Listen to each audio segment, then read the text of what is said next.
mansamente às águas tranquilas.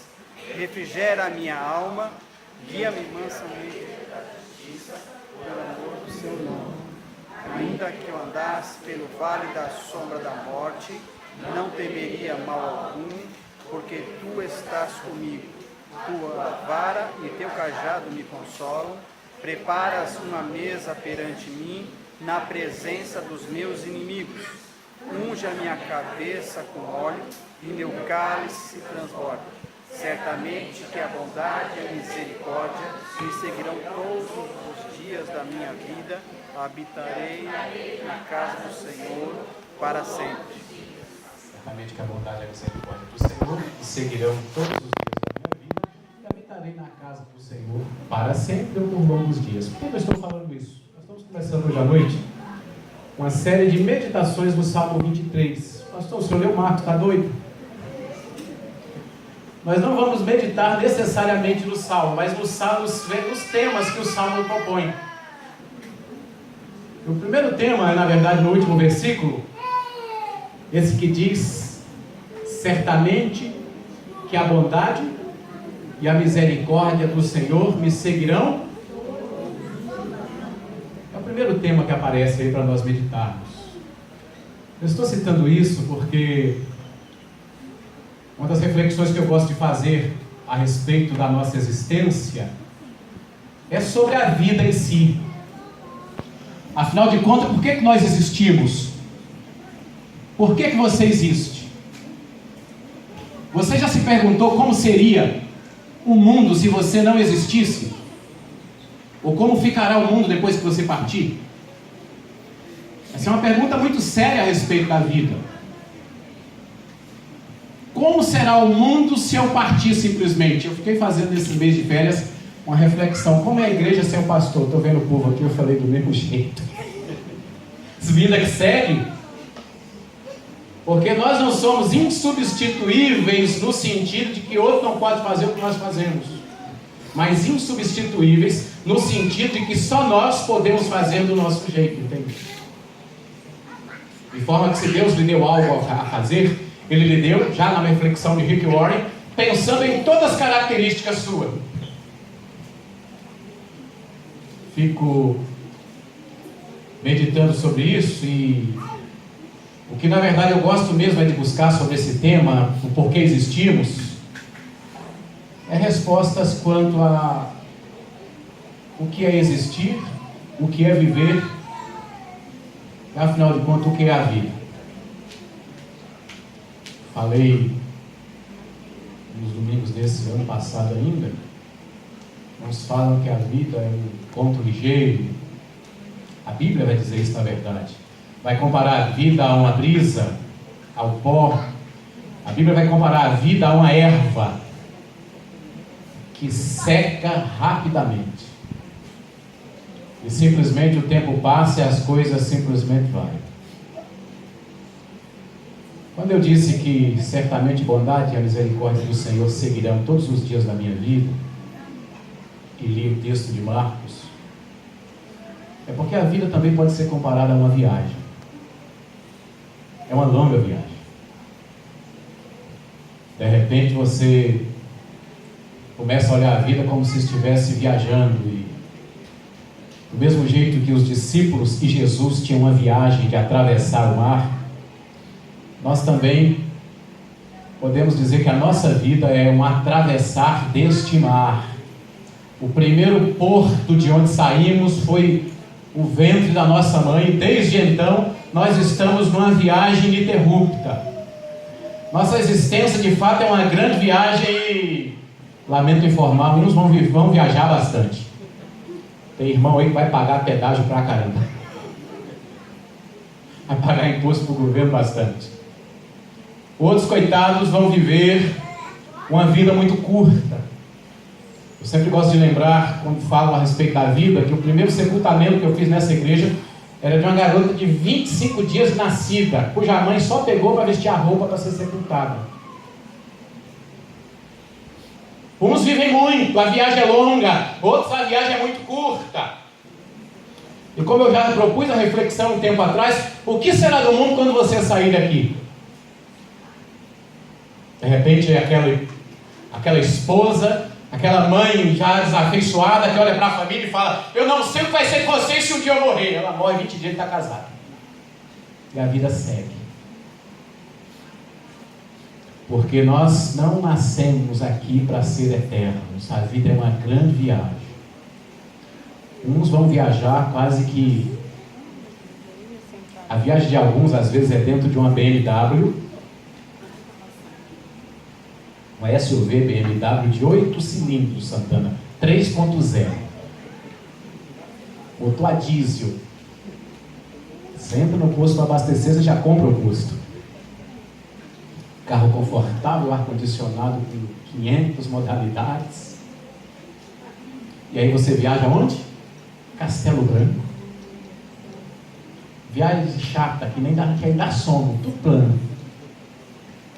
Para outros a viagem não vai ser assim. Vai ser num Fusca 68. Suspensão quebrada. Para-brisa não funciona. E a sogra do lado dizendo: miserável, você nunca conseguiu nada na vida.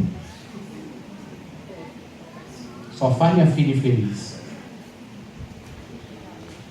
A vida é isso. Para alguns, às vezes, vai ser favorecida por N propostas, por ter nascido de repente em um lar mais avantajado. Para outros vai ser mais difícil.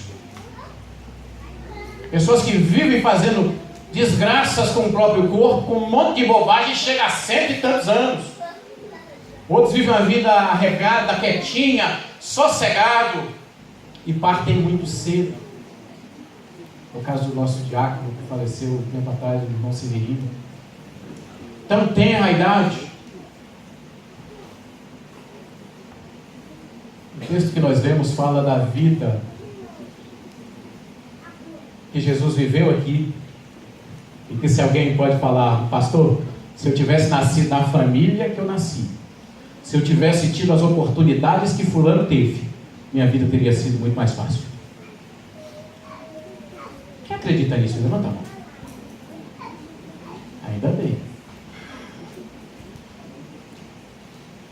Teve um camarada que ele era dono do universo e nasceu no universo e foi rejeitado pelo universo. Lembra da mensagem que eu preguei em João? Que ele veio para o que era seu, mas foram os seus quem o rejeitaram. Ou seja, Jesus não veio pedindo licença, pagando pedágio, pagando entrada. Ele veio para o que era dele. Se tinha alguém que podia levar vantagem na vida, era Jesus Cristo. Mas coitado, antes de nascer já queria matar. Na hora de nascer não foi no Santa Joana, foi no estábulo.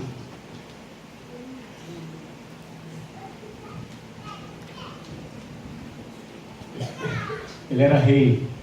Palácio é o que não faltava. Só bastava dizer: Herodes, vaza. Mas viveu como plebeu.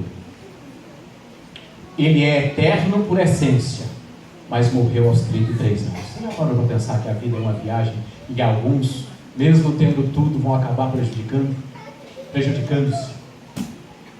É por isso que eu gostaria de que você refletisse bem no tema que o Salmo propõe. Certamente que bondade e misericórdia me seguirão todos os dias.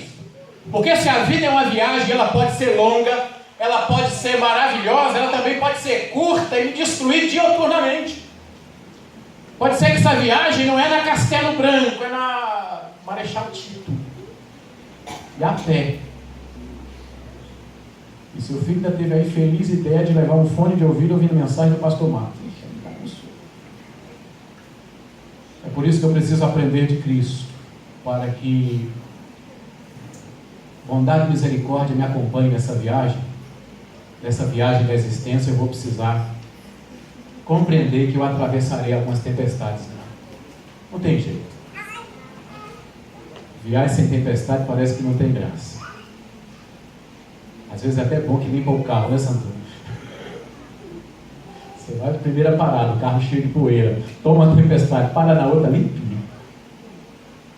Eu vou precisar disso, porque se eu achar que a vida sempre vai me sorrir, se eu entender que a vida vai ser maravilhosa para mim, leve engano meu. Me decepcionarei na primeira garoa que vier. Quando vier a tempestade, então, eu vou falar: Deus, parou muito que eu vou descer. E o verso de número 37 diz assim: e se levantou uma grande tempestade de vento, e as ondas batiam dentro do barco, de modo que já se enchia. Tempestades fazem parte. Essa região, principalmente, que Jesus estava, quem já esteve lá diz que até hoje é assim. O céu está limpo, mas basta 5 minutos para o céu se tornar escuro, tempestade de vento a bater e estragar o plano de qualquer um. Estudiosos dizem que vão aplicar algumas questões geológicas, algumas montanhas que tem no curso do vento, e que fazem daquele lugar um local muito perigoso para navegação. Muito parecido com o mundo. O mundo não é fácil para navegar. Até uma frase, uma máxima que diz: viver é necessário e navegar é preciso.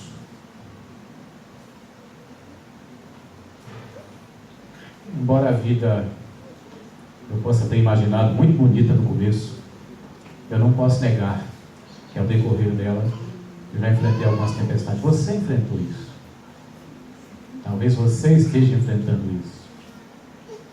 Imaginou algo tão maravilhoso para a vida, tão lindo, mas de repente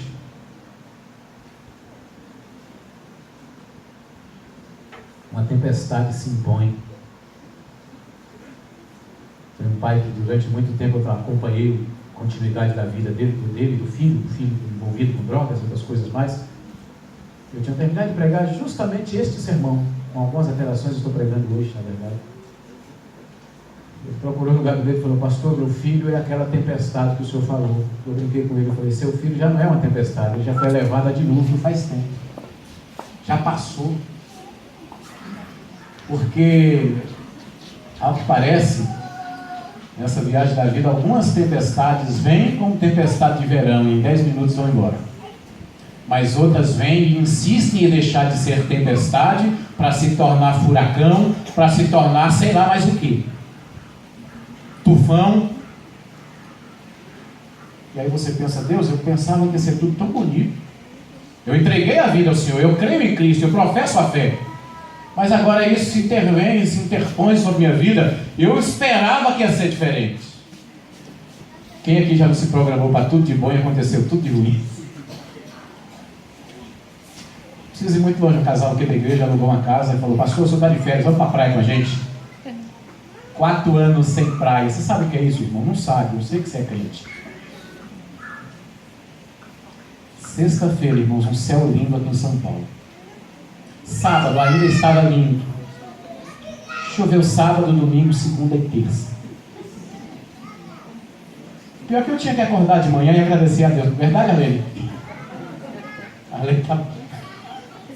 E eu tinha que acordar pela manhã e falar: Deus, obrigado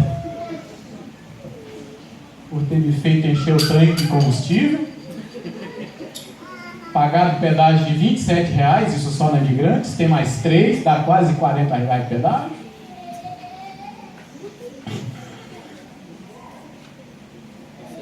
O bom, isso serve muito de ilustração, que o cristão não passa pela tempestade sabendo que ela é eterna, mas que um dia ela acaba.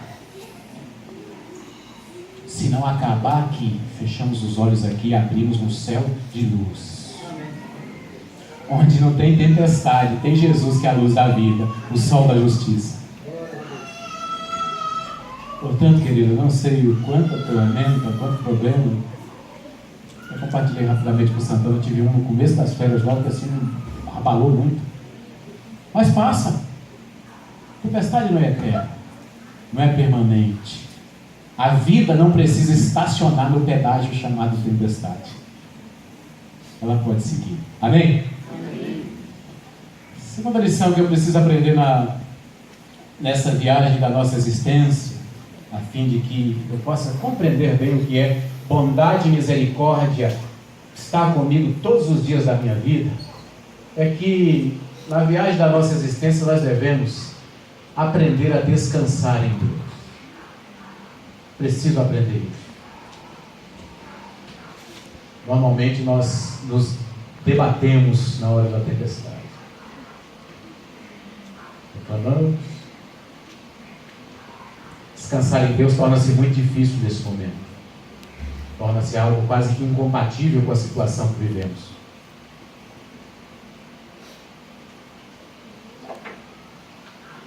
Jesus estava em um barco com os seus apóstolos. Qual a profissão da maioria deles? O que um pescador leva para um barco? Rede, anzol, o que mais? Isca, um sonar de última geração para ver onde tem tainha. Ele leva anzol, leva rede, isca. Jesus inventou um novo jeito de pescar. Verso 38, levou um travesseiro. Está aí na sua Bíblia assim? Jesus estava dormindo num travesseiro. Quem leva travesseiro para pescar? Parece que é de propósito que Jesus faz essas coisas. Parece que ele não tem problema em nos deixar desconcertados, perdidos, de boca aberta, sem falar. Como é que explica isso? Verso 38. Ele, porém, estava na popa, dormindo sobre a almofada, e despertaram e lhe perguntaram: Senhor, não se te dá que pereçamos?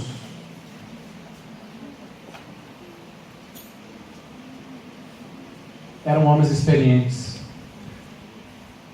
Eram homens já adultos na arte de pesca e na arte de navegar.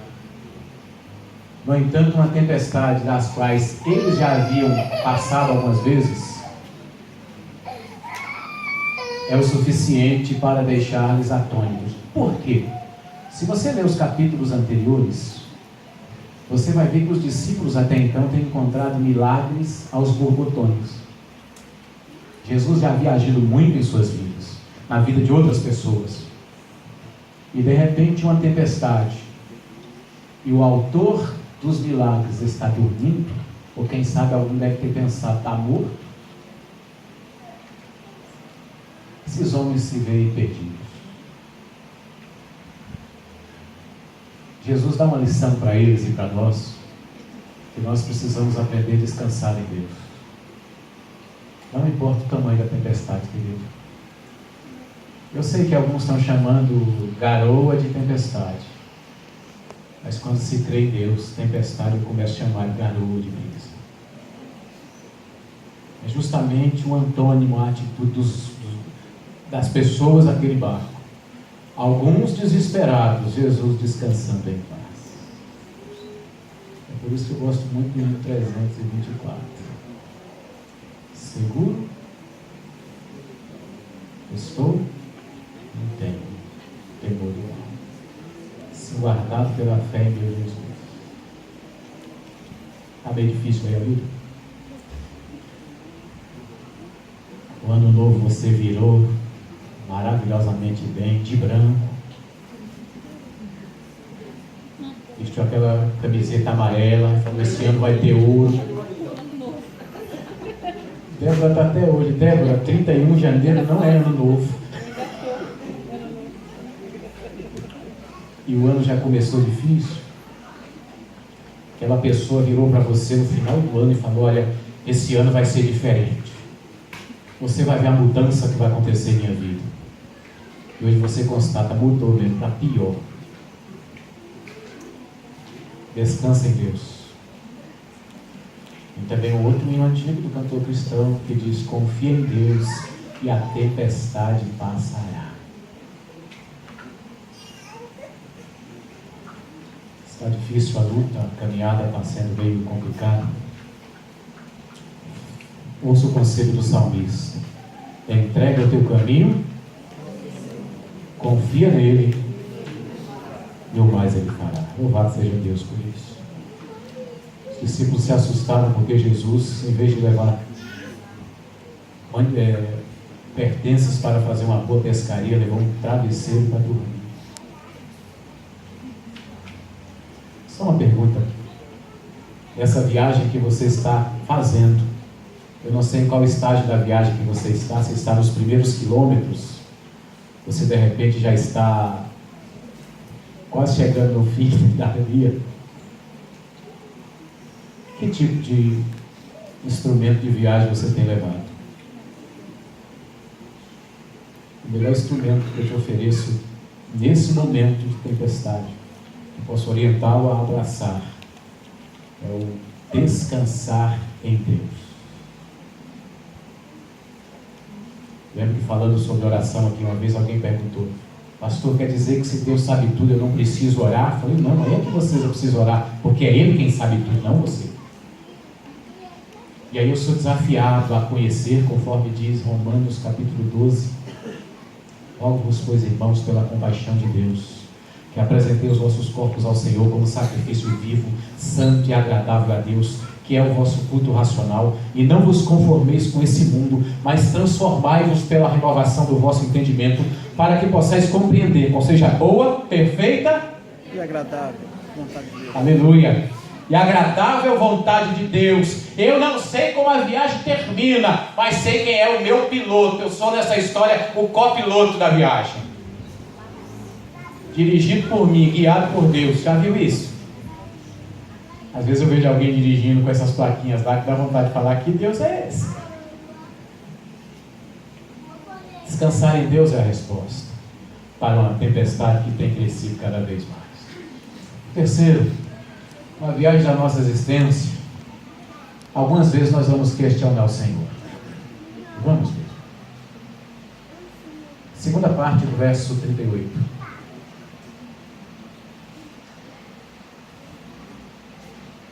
Jesus acorda e eles dizem: Senhor, não se importa que pereçamos? Ou da linguagem do hino 328 do cantor cristão: não se te dá que morramos? Verso 40. Jesus questiona justamente a fé que eles já tinham tido para acompanhá-lo desde então. Alguns milagres aconteceram. E eles perguntam: Senhor, não importa que a gente morra? E Jesus, de uma forma tão maravilhosa, eu gosto da forma que Jesus diz: então lhes perguntou: por que sois ainda tão tímidos? Ainda não tendes fé? Quanta coisa eles já tinham acompanhado. Mas aí, no momento da dor, no momento da dificuldade pessoal, e eles já tinham acompanhado pessoas com dificuldade e Jesus intervindo.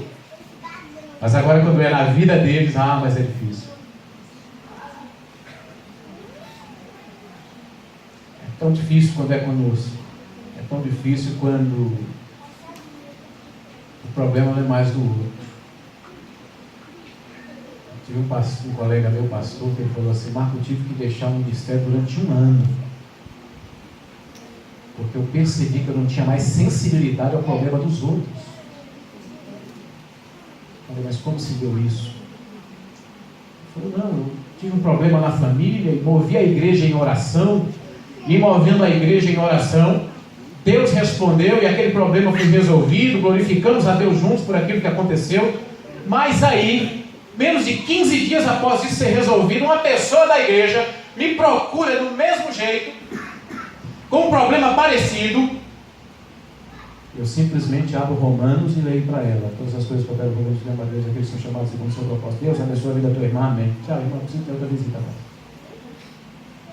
Ele disse: quando eu percebi insensível ao problema do outro, eu precisei deixar o ministério por pelo menos 1 ano. Porque quando foi comigo, eu mobilizei a igreja. Quando foi com o outro, eu só citei um chavão que eu nem sei se eu acreditava mais. Porque se me citasse esse versículo no momento que eu tive minha dificuldade, eu nem sei o que eu falaria com essa pessoa. Os discípulos simplesmente questionaram o Senhor. E aí Jesus age com uma sensibilidade tão grande. Sabe, querido, no transcorrer dessa viagem, e ali diz que bondade e misericórdia do Senhor nos seguirão todos os dias. Isso não é tão bonito? Viva na prática para você ver como é bom. Bondade do Senhor. O cara bateu no meu carro e fugiu. Bondade e misericórdia estão me seguindo. Roubaram meu celular e eu estava vigilante. Estação do Romano, 11h30 da noite, olhando o zap. Eu estava vigilante. Vigilando o zap, estava vigiando.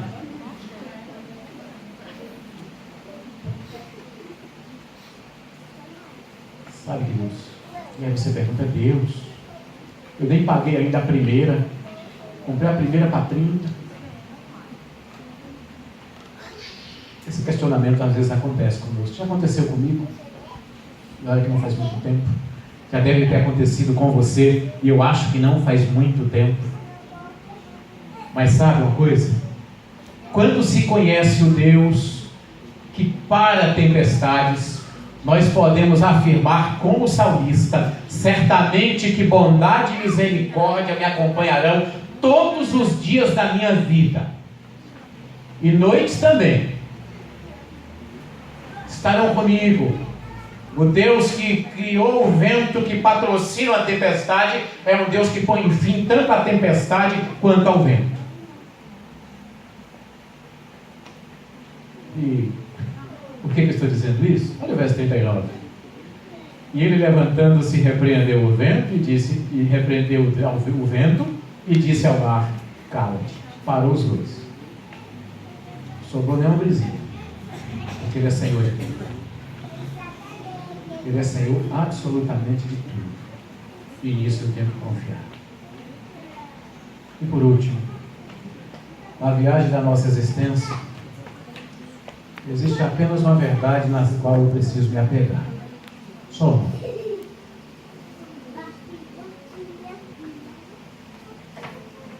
Aí você fala, pastor, a fórmula ficou menor agora?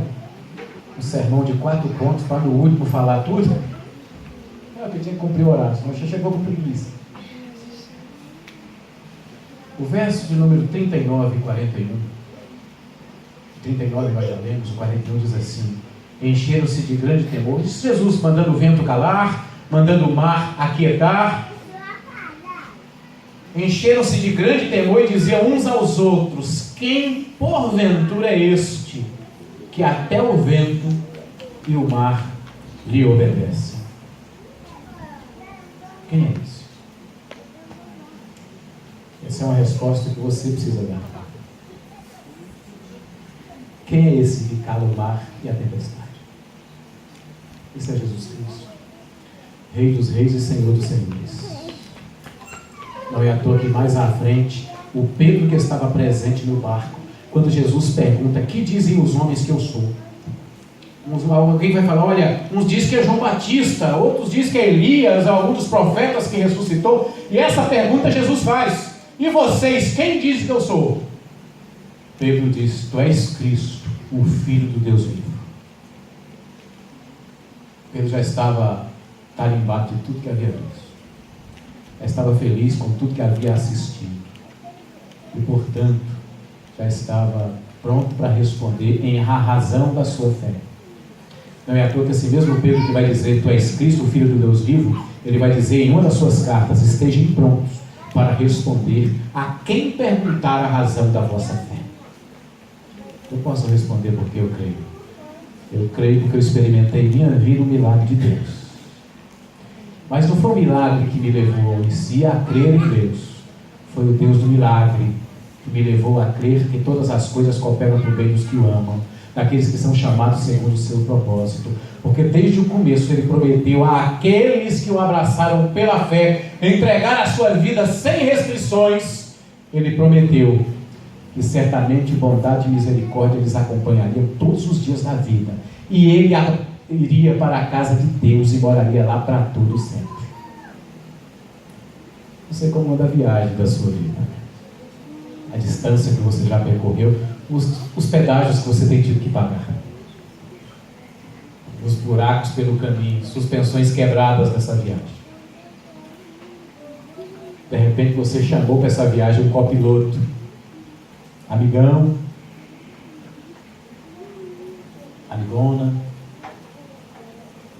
e de repente você está querendo dirigir uma estrada que está tão livre, tão maravilhosa para andar, e ele quer puxar o freio de mão e parar o carro a todo jeito, atrapalhar a viagem.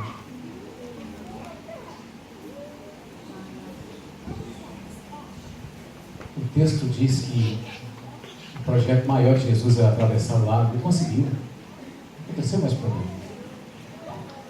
Porque existe alguém que eu preciso chamar para me acompanhar nessa viagem da vida, é o Senhor Jesus. A apenas Ele, qualquer viagem, com Ele no barco, com Ele na caravana, com Ele na charrete, com Ele na bicicleta, qualquer viagem torna-se mais graciosa e maravilhosa. Eu ia dizer que se torna fácil, não torna. Mas temos a garantia de que Ele conosco, essa viagem termina bem.